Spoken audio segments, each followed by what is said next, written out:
날씨가 쌀쌀해서 여러 사람들이 이렇게 몸살도 앓고 또 감기 때문에 고생하고 오늘 복된 주일에 예배의 장소에 나오지 못하고 있는 자리에서 실황으로 함께하는 우리 지체들 주님의 이름으로 환영하고 축복하고 사랑합니다. 아멘. 빌립보서는 예수님 다음으로 초대 기독교로부터 지금까지 가장 위대한 사도인 바울이 3차 전도회를 다 마치고 로마로 호송이 되어서 로마 감옥에 이렇게 투옥되게 되었습니다.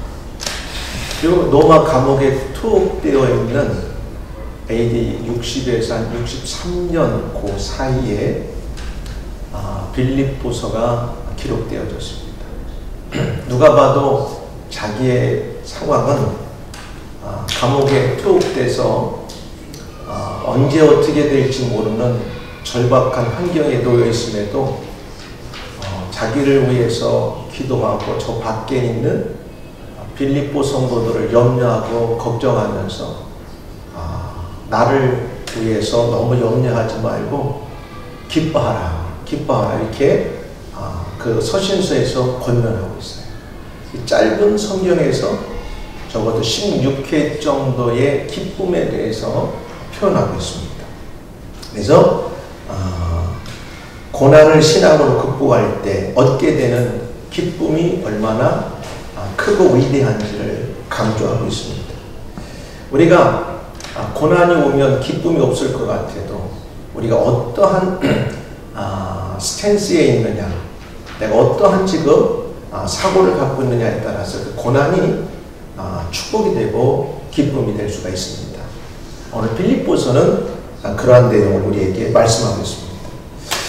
말씀을 듣는 가운데 여러분들 오늘 감사할 때 일어나는 기적이라는 제목으로 말씀을 드릴 때 성령께서 여러분 가운데 내가 감사하지 못했는데 감사할 때 내 삶이 바뀌고 그런 바뀌는 사건들이 우연 같지만 기적이구나 이렇게 결단하는 또 그렇게 경험할 수 있는 삶을 살기를 주의 이름으로 축복합니다.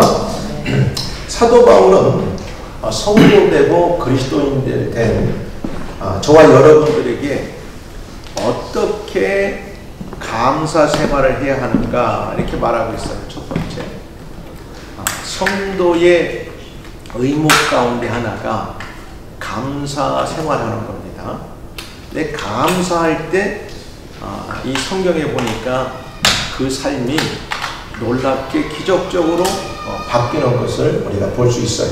그래서 첫 번째, 감사하는 성도의 생활은 어느 상황에 있든지 기쁨을 유지할 수 있다. 이렇게 오늘 본문에서 말씀합니다.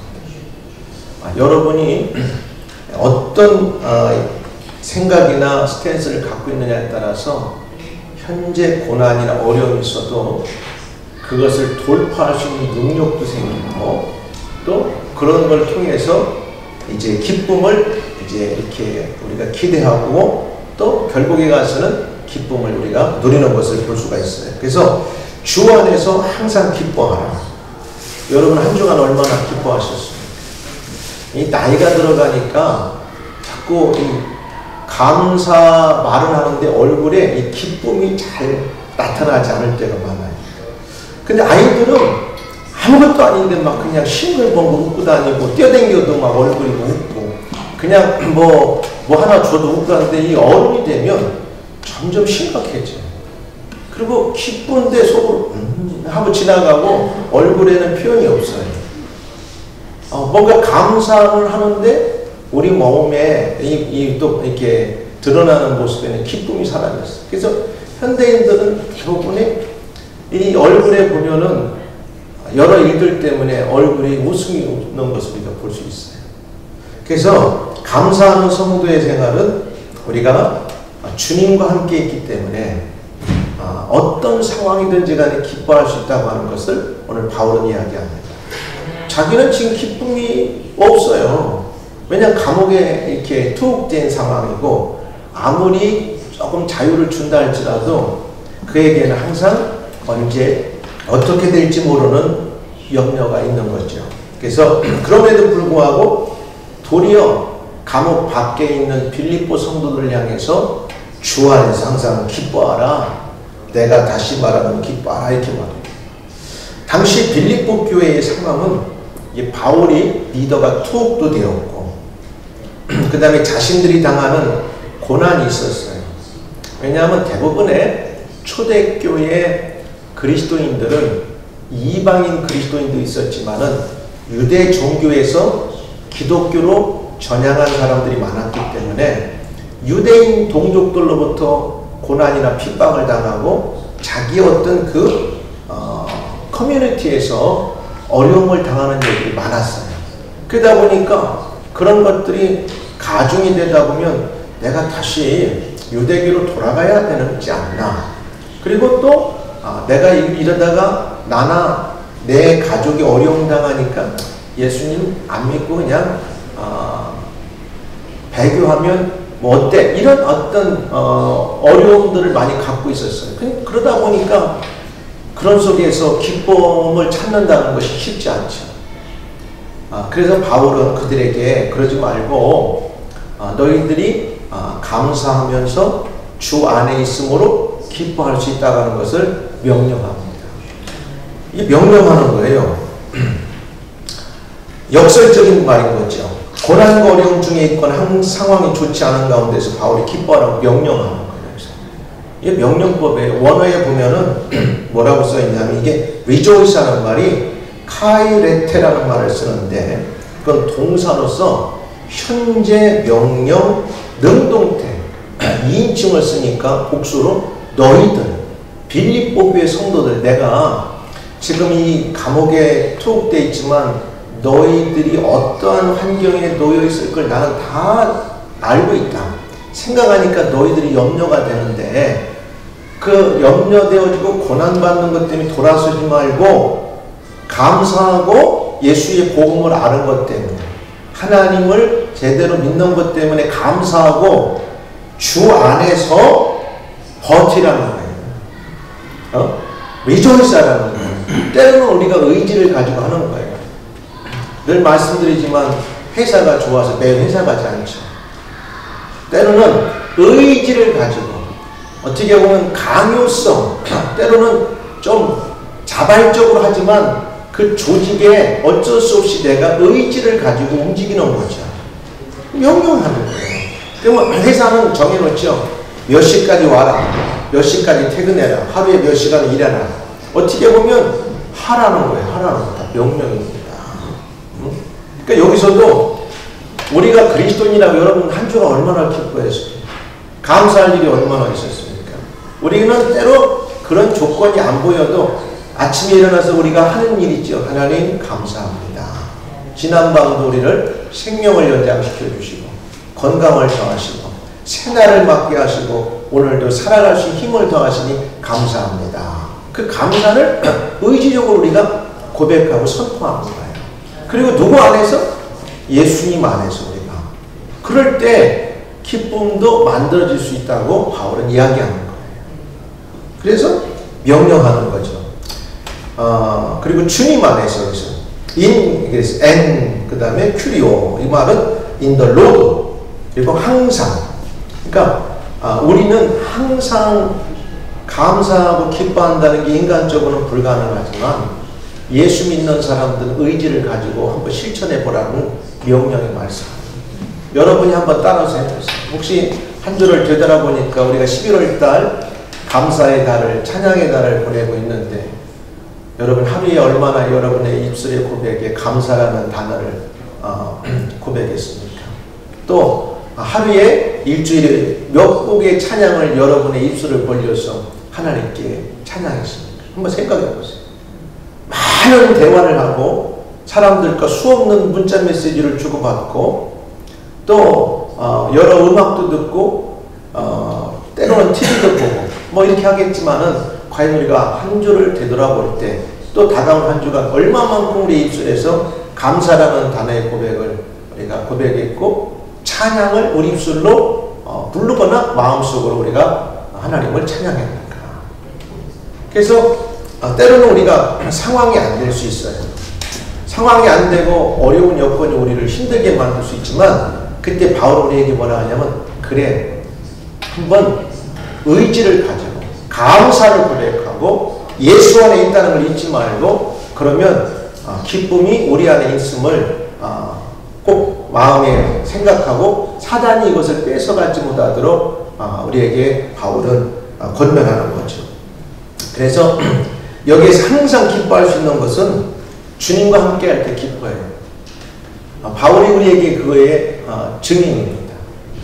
그는 예수님을 만나기 전까지는 아주 유능한 정치인이었어요. 종교 지도자였어요. 사내들인 의회에 아주 잘 나가는 30대 초반에 이미 사내들인 의회라면 오늘날로 말하면 최고 어린 나이에 거진 국회에 입성해서 사람들의 총애를 받는 그런 입장에 있었던 사람이었어요. 근데 그가 예수님을 만나게 된 다음부터 그의 삶은 세상 사람들이 바라는 성공과는 정반대의 길에 그가 들어섰어요. 사람들로부터 이제 때로는 매도 맞고 공격도 당하고 굶주리기도 하고 잠도 못 자고. 근데 바울은 그때가 더 행복했어요. 그의 모든 편지나 서신서를 보면 왜 그런 줄 알아요? 진짜 메시아를 만나고 인생의 가장 영원한 주를 만나고 나니까 그 때문에 당하는 외적인 여러 불편함이나 때로는 어려움과 핍박이 그에게는 기쁨이 됐어요. 할렐루야! 이게 믿음이에요. 여러분 주님 때문에 얼마나 저 고난이 있었어요. 예수님 믿는 것 때문에 때로 여러분 손해도 봤어요. 신앙생활 잘하려고 하는 것 때문에 여러분 때로는 좀 사람들로부터 따돌림도 당하고 다른 사람보다 손해 좀 본 적이 있나요? 그러면서 그때 여러분이 어딘가 모르게 성령께서 주시는 기쁨을 경험해 본 사람들 있습니까? 아마 있을 거예요. 저도 분명 그런 경험이 있어요. 뭔가 모르게 내가 양보했고 내 걸 좀 내가 손해봤고 내가 좀 어려움을 겪었는데 이게 주님의 복음 때문에 주 안에서 하는 거기 때문에 세상에 볼 때는 참 이상하게 보이지만 어딘가 모르게 내 안에서 솟아나는 기쁨이 있단 말이에요. 그러면서 하나님 감사합니다. 남들이 볼 때는 바보 아니야? 뭐 때문에 감사해? 근데 그 사람은 감사해. 이게 감사의 기적이에요. 나는 여러분들이 주님 만나고 하나님을 아버지로 섬기고 예배하면서 살아가는 이 삶이 얼마나 감사하다는 걸 고백하시기 바랍니다. 주님을 만나면 그렇게 되는 거예요. 고린도후서 12장 10절에서도 바울이 이렇게 말해요. 그러므로 내가 그리스도를 위하여 약한 것들과 그죠? 바보 아니야? 능력과 궁핍과 박해와 곤고를 기뻐하노니 세상에서는 완전 정반대로 가는 거야. 나는 그 다음에 골로새 1장 24절에도 이렇게 말해요. 나는 이제 너희를 위하여 받는 괴로움을 기뻐하고 그리스도의 남은 고난을 그에 없는 교회를 위해 내 육체에 채우노라. 고난받을 때 아프지 않다는 말이 아니에요. 굉장히 아파요. 그런데 가치 있는 고난을 받는 거예요. 가치 있는 매를 맞는 거예요. 고통은 받지만 누군가를 살리고 하나님의 영원한 영광을 위해서 그 다음에 영원한 것을 위해서 희생하기 때문에 기뻐하는 거예요. 예수님이 그러셨어요. 예수님은 십자가를 앞에 놓고 너무 두려워서 인간적으로. 그래서 아버지요 하실 수만 있으면 이 십자가 지는 이 잔을 내게서 옮겨주세요. 난 너무 힘들어 인간적으로 이거 진다는 게. 근데 뭐라 하냐면 내 뜻대로 말고 아버지 뜻대로 해주세요. 근데 그 십자가를 지고 그걸 통과하는 과정에 세상에 알 수 없는 주님만이 느끼는 기쁨이 있었을 거예요. 이게 예수 믿는 보람이에요. 나는 여러분 안에 다 모두가 이런 기쁨이 있는 줄 믿습니다. 데살로니가전서 5장 17절 우리가 잘 아는 말씀. 항상 기뻐하라고 하잖아요. 어떻게 항상 기뻐할 수 있어요? 근데 여기서 똑같아요. Be joyful always라고 썼는데 그 원어에는 판토테 카이레테라는 말. 오늘 우리 본문하고 쓰는 거 똑같아요. 명령이 명령. Rejoice. 명령하는 거예요. 야, 알아. 우리가 살다 보면 기뻐할 수 있는 환경이 다 되는 건 아니지만 예수님 믿는 사람은 그 환경에 치우치지 말고 예수님과 함께 감사로 고백하고 그 어떤 환경을 돌파하는 것을 우리에게 주문하는 거죠. 나는 여러분 안에 어떤 현재의 고난이나 어려움이 있는지는 모르겠어요.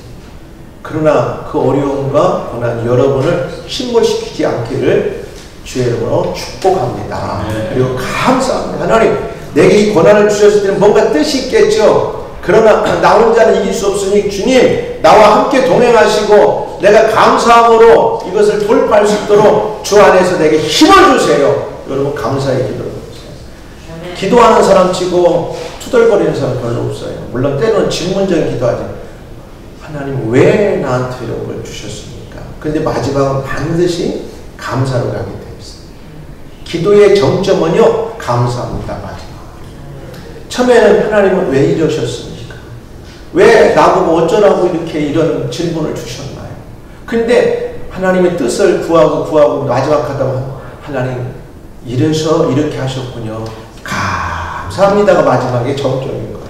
그러니까 그걸 아는 사람은 아예 처음부터 참 이해가 안 갈 수가 있어요. 그래서 하나님 지금은 다 이해하지 못하고 내가 깨닫지 못하지만 뭔가 하나님의 뜻이 있겠죠. 하나님 감사합니다. 이 상황은 내가 믿음으로 예수님 안에서 기뻐하며 돌파할 수 있는 능력을 주세요. 이렇게 기도의 사람들이 되기를 주여 축복합니다. 자, 그래서 4절은 그런 거예요. 그래서 우리에게 감사하면 예수 안에서 우리가 기뻐할 수 있는 능력을 약속하셨어요. 한 주간 동안 여러분 안에 감사를 먼저 고백하세요. 누구 안에서? 예수님 안에서. 예수님 내게 이러한 은혜 주신 것 감사합니다. 그러면 여러분의 삶에 어떤 문제가 놓여있든지 간에 그 모든 문제를 돌파하고 그 돌파를 통해서 여러분에게 놀라운 기뻐의 능력을 줄 줄 믿습니다. 주 안에서 항상 기뻐하라. 내가 다시 말하노니 기뻐하라. 이것은 그냥 그리스도인들은 슬픔에 단련된 사람들로 착각하면 안 됩니다. 우리들도요, 잠자지 않고 먹지 않고 힘들면 다 힘든 인간을 갖고 육체를 갖고 살아갑니다. 근데 믿지 않는 사람과 다른 것은 우리 안에 예수님이 무기가 되기 때문에 그래요. 예수 안에 있기 때문에 그런 거예요. 응? 다른 사람들의 고난에 대해 무감각하다는 것을 말하는 것도 아니에요. 예수 믿는 사람들은 아주 남에 대해서 무감각해가지고 아파하는 것도 못 느끼고, 아니요, 다 느껴요. 그러나 우리는 그런 상황이 오면은 죽겠다고 하고 거기에서 주저앉는 게 아니라 하나님 감사합니다. 일단은 뭔지 몰라도 감사합니다. 그러나 믿습니다. 왜? 내가 예수님 안에 있는 한은 어떤 상황도 하나님께서 나를 그냥 내버려 두지 않고 반드시 이기고 돌파하고 승리하게 할 줄 믿습니다. 이게 믿음이에요. 이게 믿음이에요. 우리가 사는 세상은 여러분이 잘 아는 것처럼 기뻐할 만한 환경과 처지가 많이 그렇게 있지는 않아요. 가정도 때로는 그럴 수 있어요. 건강도 그럴 수 있어요. 직장의 문제도 그럴 수 있어요. 사업과 때로는 아이들의 문제도 너무나 어려운 문제들이 많이 널려져 있지만 그렇다고 그것 때문에 우리가 감사를 잃어버리면 안 돼요. 항상 어려움일 때마다 감사를 여러분 외치시기를 바랍니다. 어느 나병 환자가 있었어요. 미국에 1894년에 그 국립나병원이 이제 시작됐는데 그 루이지애나 카르비르라는 곳에 이 나병 이제 국립병원이 있었는데 그곳에 흑인 나병 환자분이 들어왔어요. 근데 이제 나병 환자의 특징은 시간이 가면 때로는 이제 발도 또 이제 손목도 이렇게 다 이렇게 절단해야 되고 때는 눈도 멀고 이렇게 몸이 막 완전히 뒤틀어지잖아요. 그런데도 불구하고 이분은 그곳에서 예수님을 믿고 알기 때문에 늘 감사했어요. 딴 사람들은 인생을 막 자기의 한탄하고 슬퍼할 때 이 데이비스라는 분은 하나님 감사합니다. 하나님 감사합니다. 남들이 볼 때는 자기 발도 끊어지고 손목도 없고 눈도 안 보이고 그 다음에 이렇게 이 몸도 이렇게 얼굴도 틀어졌는데 이분의 항상 고백은 감사합니다. 감사합니다. 왜 감사해요? 육신의 몸은 어차피 시간이 지나면 다 사라지지만 자기가 예수님 안에 있다는 거 하나가 때문에 감사하기 시작했어요. 그리고 그 입을 통해서 오래전에 얘기니까 라디오를 껐다 켰다 해서 거기에 흘러나오는 복음의 메시지를 들을 수 있다는 것 때문에 감사하고 그 라디오를 통해 찬양 소리가 들려오는 걸 들을 수 있다는 것 때문에 감사하고 여러분 어차피 시간이 지나면 다 우리는 육체적으로 시들고 죽게 돼 있어요. 근데 어떤 사람은 한탄하고 원망하고 저주하고 사는 사람이 있는가 하면 감사하고 주님 안에서 찬양하는 삶을 살 때 기뻐하는 삶을 동일하게 살 수 있는 것을 알 수가 있습니다. 나는 한 주간도 우리 모두가 감사와 예수 안의 기쁨을 유지하며 살기 주를 축복합니다. 두 번째는 뭐냐면 감사함이 예수 그리스도 안의 기쁨을 갖고 살아가는 사람들은 다른 사람에 대해서 마음이 더 그렇고 우리 안에 감사와 기쁨이 있으면 다른 사람이 좀 잘잘못이 있어도 그렇게 다른 사람에 대해서 미운 감정이 없어요. 다른 사람에게 사랑을 베푸는 사람만큼 축복된 사람이 없어요. 사랑은 받는 것도 좋지만 누군가를 위해서 이렇게 줄 수 있을 때가 최고의 기쁨이 있어요. 하나님이 우리를 사랑한다 할 때 그 사랑의 정점이 뭐냐? 하나밖에 없는 독생 성자 예수님 우리에게 주신 겁니다. 그게 최고의 사랑인 거예요. 그래서 우리 교회도 이 성탄절을 앞에 놓고 우리 교회가 지금 해외 5나라 7군데하고 또 여기 런던의 여러 선교단체들을 우리가 연말에 성탄절 돕기를 하려고 지금 오늘 일단 리스트 보여드릴 텐데 이렇게 다 정했어요. 기도하면서 우리만 갖고 누리는 게 아니라 우리도 힘들지만 우리가 이미도 받은 은혜를 예수의 이름으로 다른 사람에게 너그럽게 베풀고 관용한다고 하는 것은 하나님의 축복인 거예요. 할렐루야. 그래서 너희 관용이라는 너그러움을 모든 사람에게 알게 하라. 감사하는 사람은 다른 사람에 대한 이런 배려가 있는 거예요. 혹시 한 주간 어떤 사람 때문에 속상한 적이 있었어요? 아직도 어떤 사람 때문에 마음이 상해가지고 용서할 수 없는 사람이 혹시 있나요?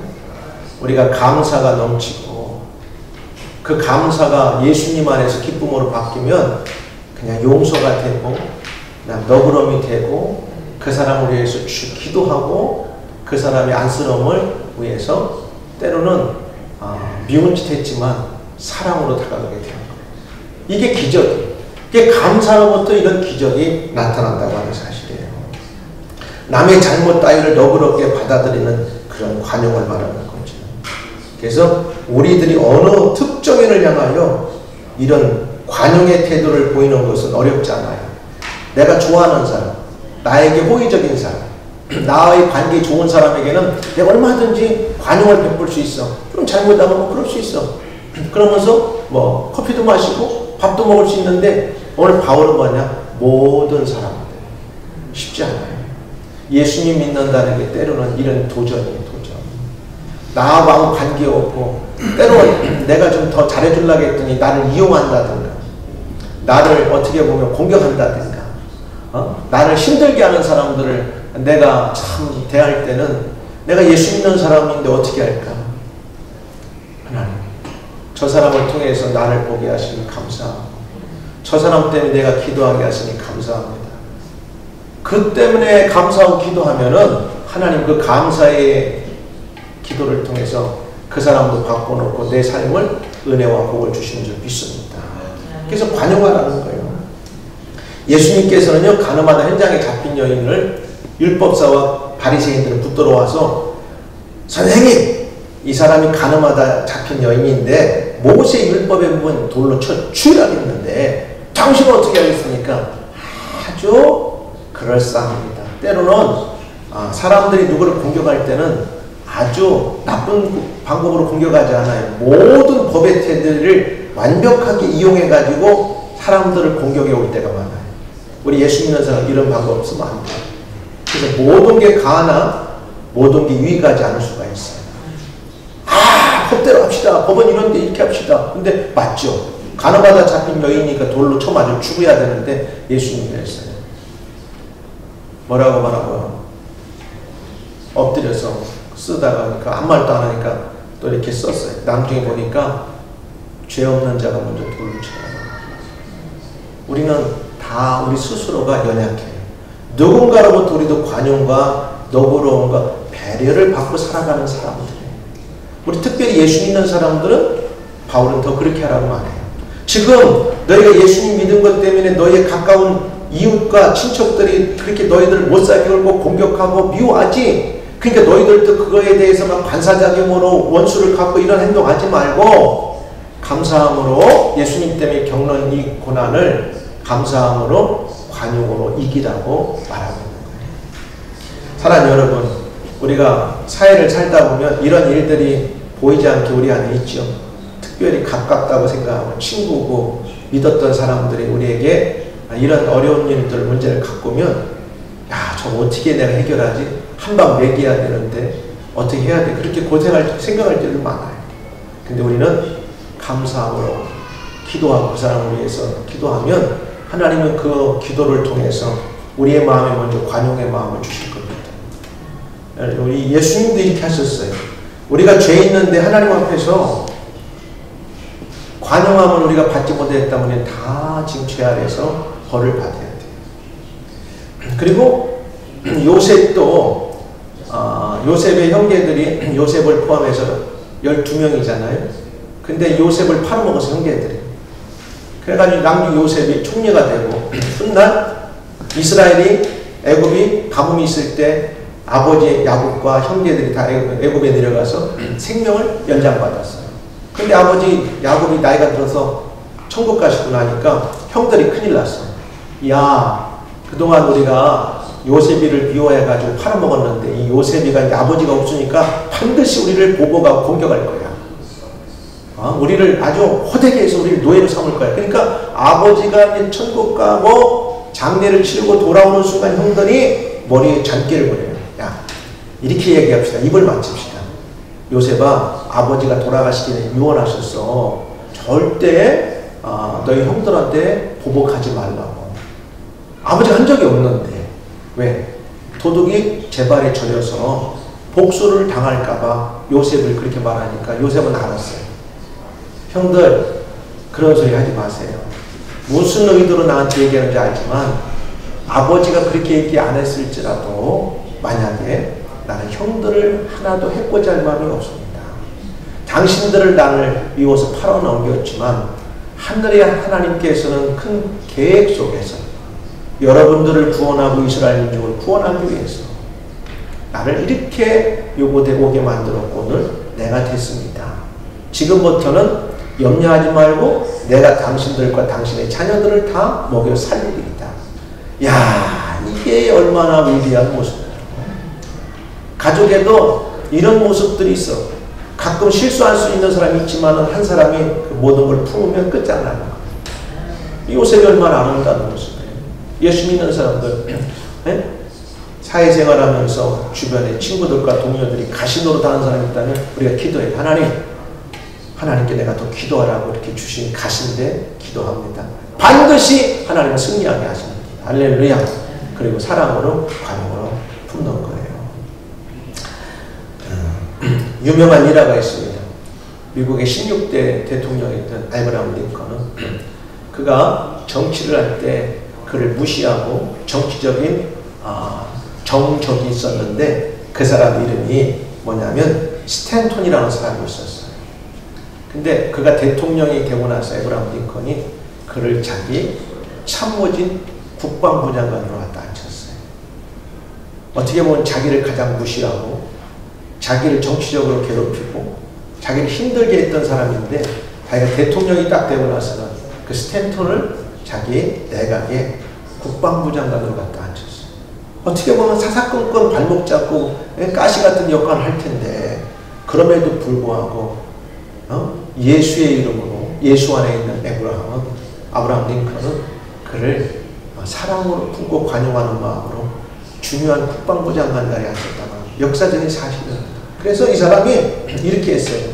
링컨이 막 숨을 거두었을 때 스탠턴은 뭐라고 고백했냐면 그는 모든 시대에 살아있을 것이다. 아브라함 링컨을 향해서 추도사를 그렇게 했어. 그는 모든 시대에 살아있을 것이다. 노예를 해방시키기의 전쟁을 치렀고 정적이었던 사람을 유명한 중요한 장관의 자리에 갖다 앉히고 또 뭐예요? 감사가 있고 예수 안에 있는 예수 안에 기쁨을 누리는 사람은 환난이나 고난을 뛰어넘어서 상대를 관용하고 배려할 수 있는 겁니다. 오늘 우리가 감사의 달을 맞이하면서 왜 우리가 감사해야 돼요? 왜 우리가 찬양해야 되냐? 감사할 때 이런 기적이 나타나는 거예요. 그런 사람들은 오랫동안 역사가 남는 거죠. 세 번째 마지막 감사함으로 기도와 간구를 하나님께 아뢰 때 염려를 극복할 수 있다. 우리가 지난번도 제가 설교한 걸로 아는데 우리는 염려 없이 살아가는 사람 하나도 없어요. 괜히 염려하려면 염려스러워. 내일은 뭐 먹지? 그거부터 시작해서 한 주 어떤 일이 안 일어났는데 일어날 것 같이 염려하고 있고 괜히 염려하고 있어요. 근데 그게 당연해요. 사람들이 살아가는데 염려를 한다는 건 당연해요. 그렇지만 그 염려를 어떻게 우리가 극복하고 있냐는 굉장히 차원이 다르고 그 마지막은 결과가 엄청 다르게 나타나는 겁니다. 그래서 세 번째는 뭐냐? 이 바울은 너희가 염려를 하지 말라고 하는 건 염려가 있다는 걸 전제하는 거 아니겠어요? 그러니까 아무것도 염려하지 말고 근데 아무것도 염려하지 말고라는 말은 염려하는 삶이 있다는 거예요. 근데 염려를 어떻게 하지 말아야 되냐? 감사하고 기도와 간구로 하나님께 아뢰일 때 우리 안에 있는 염려를 이길 수 있다는 걸 말하는 거예요. 말씀드린 대로 6절을 통하여 우리가 알 수 있는 것은 사람들은 살아가면서 염려하고 살아가는 존재라는 거예요. 아침에 일어나고 저녁 누울 때까지 염려해요. 아직 안 일어난 일까지 염려하고 미래에 죽을 것까지 염려하고 아직 대해진 것도 아닌 것도 염려하는 거예요. 근데 아무것도 염려하지 말고라는 것은 걱정하거나 초조해하거나 불필요한 관심을 너무 쏟지 말고 살아가라는 거예요. 하나님께 인생을 맡기고 살아요. 아직 하나님께 맡기는 사람은 달라요. 그리고 염려라는 단어는 나쁜 의미의 관심을 갖는 것을 여기 본문에서는 말하는데 이 세상적인 가치를 너무 추구하고 하나님 없이 살다 보니까 너무 그 세상 것 때문에 염려가 너무 그 인생을 힘들게 만든다는데 그렇게 하지 말라는 거예요. 염려 안 할 수는 없지만 하나님 없는 염려는 무가치하기 때문에 하나님 없이 너무 염려를 하지 말라. 우리 이런 거 있죠? 세상적인 가치를 추구하느라고 노심초사. 내가 찾아보니까 영어로 constant worry 하는 거예요. 어떤 사람은 그냥 벌벌벌 떨면서 근데 바울은 우리에게 답을 줘요. 염려하는 인생이지만 그랬다가 해결되는 거 하나도 없어. 하나님 감사합니다. 오늘도 기도하고 간구하라고 했죠. 하나님께 아뢰입니다. 말씀드립니다. 맡깁니다. 여러분이 기도 많이 할 때 염려를 조금 벗어났던 걸 느끼는 경험하죠. 근데 기도하지 않으면 기도해야지 하면서 있으면서 기도 안 하면 염려는 계속 생겨. 근데 그때 하나님 나 이러이런 문제 있어요. 하나님 우리 집에 이러이러한 고민이 있어요. 하나님 나 이런 거 이렇게 앞으로 있는데 어떻게 할까요? 이렇게 아뢰고 나면 뭔가 여러분 안에 성령께서 주시는 담대함이 생기는 거예요. 자, 한 가지만 요 예화 들고 이제 말씀을 뵙겠어요. 오래된 이야기인데 그럴싸한 이야기예요. 그런데 우리가 오늘날 살다 보면 그런 것들을 많이 경험하죠. 한국을 가끔 이렇게 몇 년마다 가보면 없던 곳에 막 길이 만들어지고 없던 곳에 막 터널이 뚫려 있고 그래서 야 예전에는 여기 길이 없었는데 하는데 몇 년 후에 가보면은 그냥 다 바뀌었었어요. 그래서 어떤 일이 있었냐면 어느 날 남편과 부인이 이렇게 둘이 살고 있었어요. 근데 오래전 약속한 대로 이제 멀리 떨어진 어느 마을을 이제 방문하기로 계획해서 이제 가는데 그 마을을 가다 보면은 좀 넓은 냇가를 건너가야 되는 어려움이 있어요. 근데 자기들이 옛날 경험해 보니까 그 냇가를 건너가려면 오래된 그 나무다리가 있었는데 그게 삐득삐득 해가지고 잘못하면 부러질 것 같은 그런 느낌을 오래전에 받았는데 아마 몇 년이 지났으니까 그 나무를 건너가다 보면 분명히 위험한 상황에 직면할 거다. 그래서 이 부부는 가기도 전에 둘이 염려를 계속 하는 거예요. 큰일 났네. 어떻게 할까? 가지 말까? 갈까? 가지 말까? 갈까? 염려를 하고 딱 갔는데 웬걸 그 나무다리가 없고 거기에 튼튼한 돌다리가 놓여 있었다는 사실입니다. 우리는 아직 가보지도 않은 내일과 모레와 미래에 대해서 투머치 염려할 때가 많이 있어요. 그래서 주님께서 하신 말씀 있잖아요. 그러므로 염려하기를 무엇을 먹을까, 무엇을 마실까, 무엇을 입을까 하지 말라. 그 염려는 되지만 이는 다 이방인들이 구하는 것이라 너희 하늘의 아버지께 아뢰면서 가라는 거예요. 우리도 다 염려스럽지만 하나님께 그런 모든 문제들을 기도하고 간구하고 말씀드리면서 가면 하나님은 아시고 때를 따라 우리에게 허락해 주시는 걸 약속하십니다. 우리에게 필요한 걸 다신다겠어요? 응? 그런즉 너희는 먼저 그의 나라와 그의 의를 구하라. 그러니까 이것은 뭐냐면 예수 안에 살아가는 사람들은 예수님과 동행해서 하나님과 밀착하고 그분께 기도하고 간구하면서 아뢰고 살아가면 하나님은 우리보다 뛰어나시고 능력 있으시기 때문에 우리의 필요의 상황을 아시고 가장 적당한 때에 반드시 우리에게 필요한 것들을 허락하신다고 하는 믿음을 갖고 살아가는 말씀입니다. 그래서 이제 하나님께 그러면 7절에 이렇게 말하죠. 그러면 모든 지각에 뛰어난 하나님의 평강이 그리스도 예수 안에서 너희 마음과 생각을 지키시리라. 이렇게 감사하고 하나님께 기도와 간구로 아뢰고 살아가면 하나님이 우리의 마음과 생각을 지키시고 붙드셔서 여러분 너무 염려하지 않고 살 수 있도록 환경도 보내주시고 여러분의 생애를 그렇게 인도하신다고 하는 약속의 말씀입니다. 사랑하는 여러분, 우리들 개인의 삶에 때로는 가정에 우리 교회에 생각지 못했고 예측하지 못했던 일들로 인하여 우리가 감사하지 못하고 기뻐하지 못하고 염려가 우리 중심을 가득 메울 때가 있어요. 그리고 현재 염려 가운데 있을 수도 있고 또 찾아올 수가 있어요. 그러나 오늘 본문을 통하여 알게 된 것은 저와 여러분들이 감사함으로 그리스도 안에 있으면 반드시 환경을 이기고 돌파할 수 있는 능력이 그 안에 있음을 약속하셨습니다. 그리고 기쁨의 기적을 경험하게 될 것입니다. 감사함 있는 사람은 다른 사람의 잘잘못에 관용하는 마음을 갖는 은혜도 주십니다. 여러분 그럴 때 삶의 행복이 주어져요. 다른 사람의 관계가 복잡해지고 어려워지면 살아가면서 힘들어져요. 우리가 먼저 사랑으로 관용하는 그런 그리스도인들이 되기를 바랍니다. 세상에서 관용과 너그러움을 맞는 사람을 얻고 이끌어가는 리더들이나 여러분들이 되기를 바랍니다. 그래서 누가 멋진 리더냐? 실수했을 때 그 사람의 실수를 자기가 책임지고 관용하고 품어줄 수 있는 멋있는 사람. 잘못에 막 그러면 안 되지. 마지막으로 염려 대신 여러분이 어떤 현재 어려움이 있더라도 기도와 간구를 감사함을 동반해서 하나님께 아뢰고 한 주간도 여러분의 삶의 현장에서 힘차게 전진하고 살기를 주로 축복합니다. 기도하겠습니다.